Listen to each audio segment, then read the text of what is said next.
Tariff is the most beautiful word in the dictionary. I think it's more beautiful than love. I love tariffs. Tariff! It's music to my ears. Trillions and trillions of dollars pouring into the United States Treasury. China paid hundreds of billions of dollars during my term. We're going to charge them 10 to 20%. If you're watching this in January 2025, Trump will become the president of the United States this month. The wall, the barrier, whatever you want to call it, it's okay with me. They can name it whatever they can name it, peaches. I hope they now go and take a look at the oranges of the investigation, the beginning.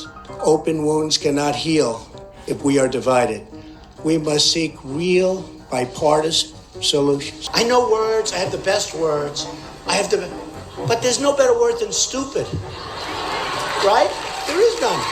Tomorrow, for me, to be exact, and I cannot begin to tell you how scared I am. Trump has been talking and talking and talking about so many different issues and goals, and one of those have been tariffs. They are taxes that will be placed on goods, which include fashion, and may change the fashion industry as we know it. So in this video, we will explore these tariffs in way too much detail, how they may affect the fashion industry, and ways that we can address it. So yeah, before we get into it, I'm Elle, and welcome to my Ethical Fashion YouTube channel. Feel free to subscribe and turn on your post notifications if you haven't already, and let's get into it. So again, what is a tariff? Well, it's basically a tax that is placed on imported goods that is paid to the federal government from companies importing said goods. Hawley-Smoot Tariff Act, which anyone raised or lowered raised tariffs in an effort to collect more revenue for the federal government. Did it work? Anyone? Anyone know the effects? It did not work, and the United States sank deeper into the Great Depression. And Trump has even gone on to call himself the tariff man. In his first administration, he put tariffs on Chinese imported goods. And now he's promising to put an increased tariff of 60 to 100% on these Chinese imported goods. And this man has even gone on to say he's going to put specific tariffs on Canada and Mexico goods, despite there being a United States, Mexico, and Canadian agreement that is supposed to allow for duty-free imports of goods between them. We're gonna hurt you so bad, we really are. I'm gonna make your softwood very hard for you, and I'm gonna make the cars very tariffy, and we're gonna deport all the Ryans and buy all the hockey teams, and we're gonna drain the falls on day one.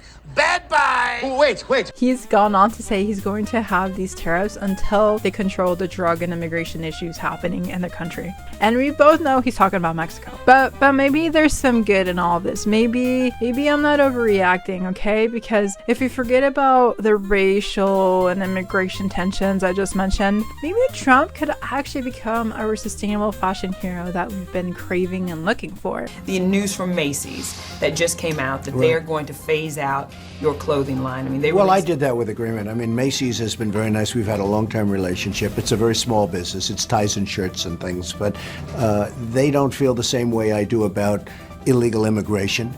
I think you have to stop illegal immigration. Macy's doesn't agree with me, obviously. And I said, just let's phase it out. And, you know, one of the things that's always bothered me, and it always haunts me, is that China, what they're doing with their currency manipulation, with, you know, everything they do, they're taking business away from our country like big league.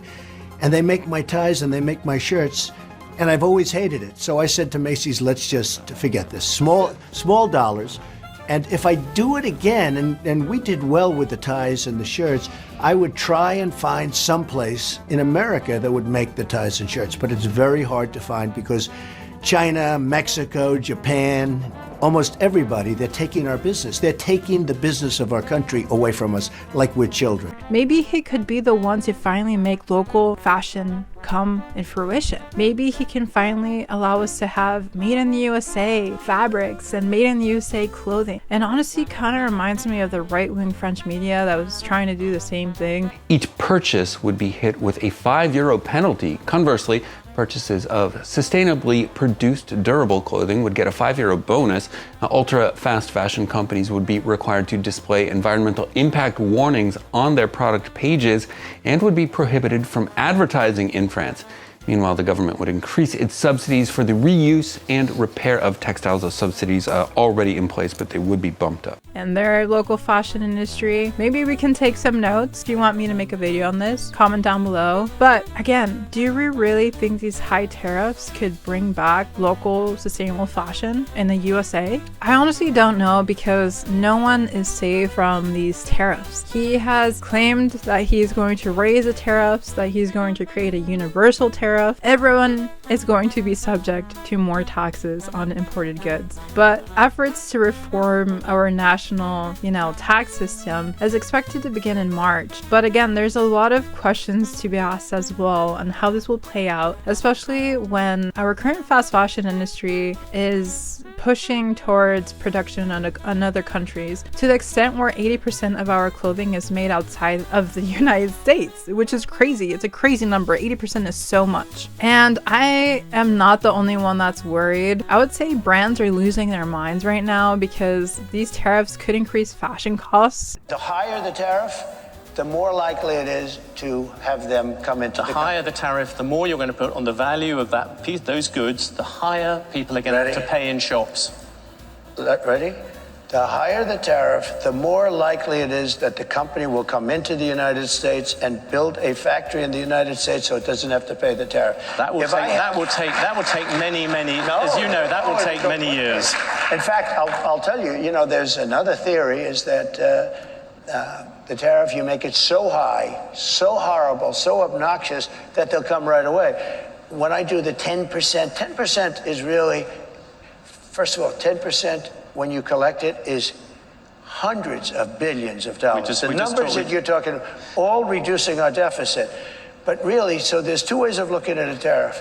You can do it as a money-making instrument, or you can do it as something to get the companies. Now, if you want the companies to come in, the higher the tariff, the more likely it is to have them come in. I love how they're trembling as Trump tells them to bring production back home. Because honestly, I would love to see the Made in the USA movement come to fruition, come into reality. But again, there's pragmatic challenges. When only 3% of clothing that we consume is made domestically, this means every single brand will be affected by these tariffs. Every single piece of clothing that we consume will have an extra tax on it if Trump's claims and actions actually come to fruition and combine and actually make something happen. But I do want to get one thing straight, which is Trump does not want us to support other countries' businesses. He has explained he wants these tariffs to encourage American businesses to manufacture in the United States, okay? And to generate more money to the government. He also says he's going to use these tariffs to force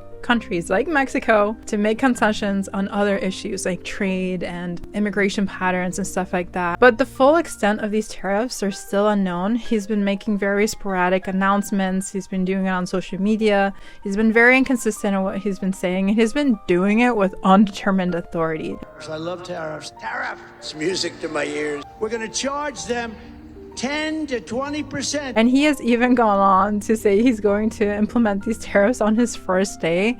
But again, this may not be the case, but no one knows what the case is. No one knows what actually is going to happen. But why care at all? Well, again, these tariffs can reshape the fashion industry if they do take effect, and it can change how we see fashion and how we consume fashion and how we make fashion. Most clothing is not assembled in the United States. Trump has threatened 60% tariffs or taxes on Chinese-made goods, which might include all the shoes Muscat's company, Deer Stags, sells. We import and distribute around the United States both men's and boys' shoes. We call it affordable comfort fashion.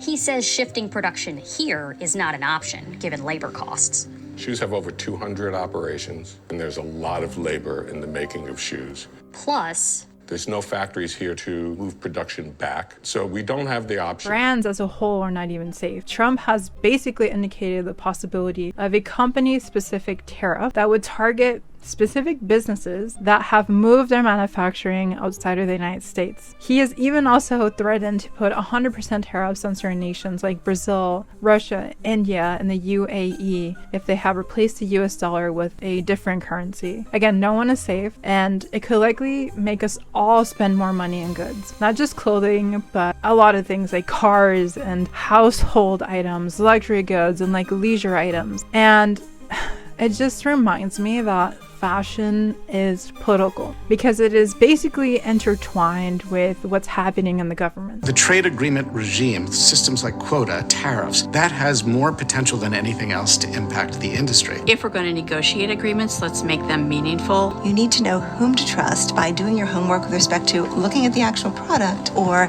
knowing your retailer. Forget what they want you to believe. Reward the people who are doing the reasonable and acceptable practices and punish those who are not. So Trump's effort to make sustainable fashion happen, to make local fashion happen, would need bipartisan support. It would mean leaders and politicians are supporting this tariff. But no matter if there is, that governmental unity, brands, fashion brands specifically, in our case, and leaders will need to follow what they're saying. But they're actually doing the opposite. They want to avoid Trump's tariffs, especially as fast fashion brands have strategically gone to countries with the cheapest production costs to make the cheapest collections possible so they can get high profit margins to make as much money as possible. If there's one thing that I've learned is that fast fashion brands will go the extra mile to go to the cheapest production country. So it may not be a surprise to you, much less to me, that brands are voicing what I must say is unethical concerns about how it'll be too expensive to move manufacturing back in the USA. And I won't be surprised if they outright refuse to produce in locations that have high tariffs. And honestly, I also predict that they will assert that it is basically impossible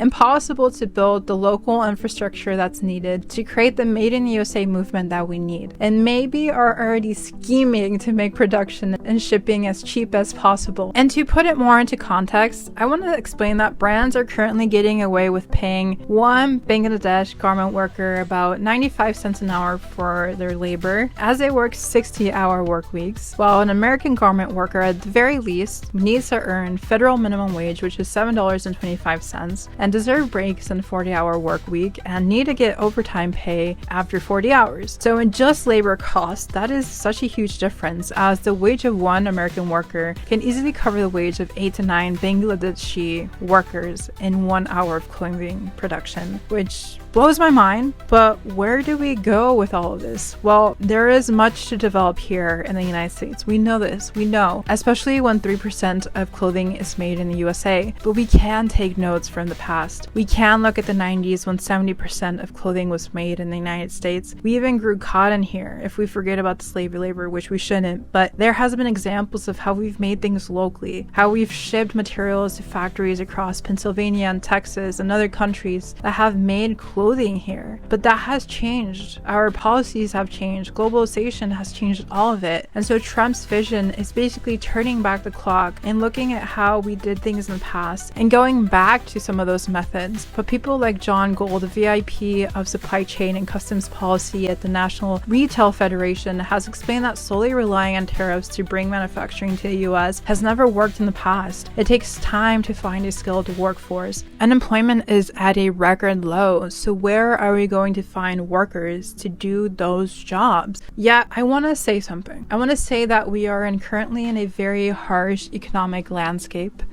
where the average American is struggling to survive. So I think, in my personal opinion, a well-paid union fashion job would actually be welcomed. And brands like American Giant, Buck Mason, and Carhartt are brands that have set up their domestic supply chains who could be an example for fast fashion giants, despite the industry-wide infrastructure that's needed to create things here and to have that trained workforce to make clothing on a localized level. Yeah, I know it's possible. We can look at the 80s, we can take notes, and I hope to see some good things come to fruition from the tariffs. But in the short term, I think most fast fashion fashion brands won't change their habits until forced to. And remember, we still have to wait to see if Trump's assertions on the tariffs are all bluffs or exaggerations, because he does have a gregarious nature. And we do have to see how brands decide to respond to these tariffs. So I wouldn't jump to conclusions too fast, especially when we don't know how long it'll even take for these tariffs to go into effect or what they'll look like. But again, many brands have already worried. Suspicious brands have been slowly even raised their prices and are manufacturing fewer products in China to avoid the most painful tariffs to come. The CEO of Steve Madden has even started cutting back on its business with Chinese factories, which currently makes 70% of its shoes. They now plan to manufacture in, surprise, surprise, not United States, but in countries like Cambodia, Mexico, Brazil, and Vietnam. So to end this video, all I want to say is that we're in increasingly difficult times. We are going to see more things rise in cost, and no country is going to be safe from the United States. No one is going to be safe from the threats of tariffs, except obviously if things are made in the United States. But that will require imported raw materials still, as we get the infrastructure under control. So I turn to you and I ask you, how do you think it's going to change anything? Is it actually going to move us towards sustainable fashion? Is it going to move us to the Made in the USA movement that we really need? Let me know in the comments. Until next time, peace and love.